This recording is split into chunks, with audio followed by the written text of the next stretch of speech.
بسم الله الرحمن الرحيم. يا أيها النبي إذا طلقتم النساء فطلقوهن لعدتهن وأحصوا العدة واتقوا الله ربكم لا تخرجوهن من بيوتهن ولا يخرجن إلا أن ياتين بفاحشة مبينة وتلك حدود الله ومن يتعد حدود الله فقد ظلم نفسه لا تدري لعل الله يحدث بعد ذلك أمرا فإذا بلغن أجلهن فأمسكوهن بمعروف أو فارقوهن بمعروف وأشهدوا ذوي عدل منكم وأقيموا الشهادة لله ذلكم يوعظ به من كان يؤمن بالله واليوم الآخر ومن يتق الله يجعل له مخرجا ويرزقه من حيث لا يحتسب ومن يتوكل على الله فهو حسبه إن الله بالغ أمره قد جعل الله لكل شيء قدرا واللائي يئسن من المحيض من نسائكم إن ارتبتم فعدتهن 3 أشهر واللائي لم يحضن وأولاة الأحمال أجلهن أن يضعن حملهن ومن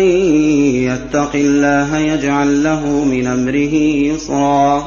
ذلك أمر الله أنزله إليكم ومن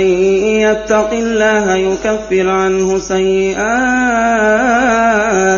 ويعظم له أجرا أسكنوهن من حيث سكنتم من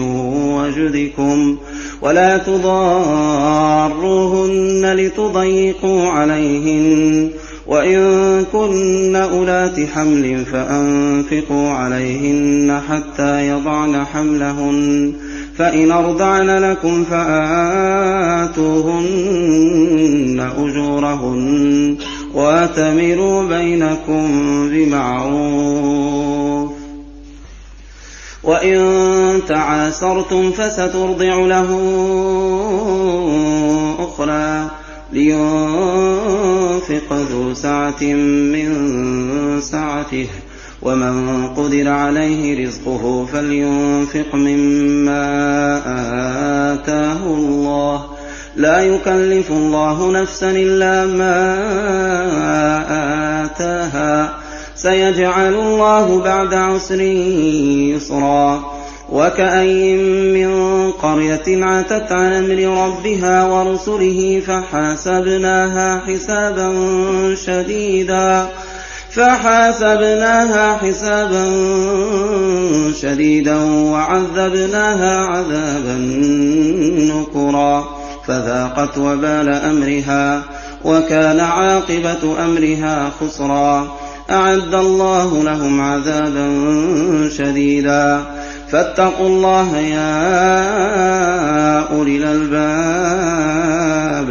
الذين آمنوا قد أنزل الله إليكم ذكرا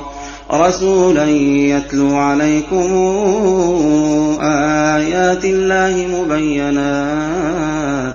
ليخرج الذين آمنوا وعملوا الصالحات من الظلمات إلى النور ومن يؤمن بالله ويعمل صالحا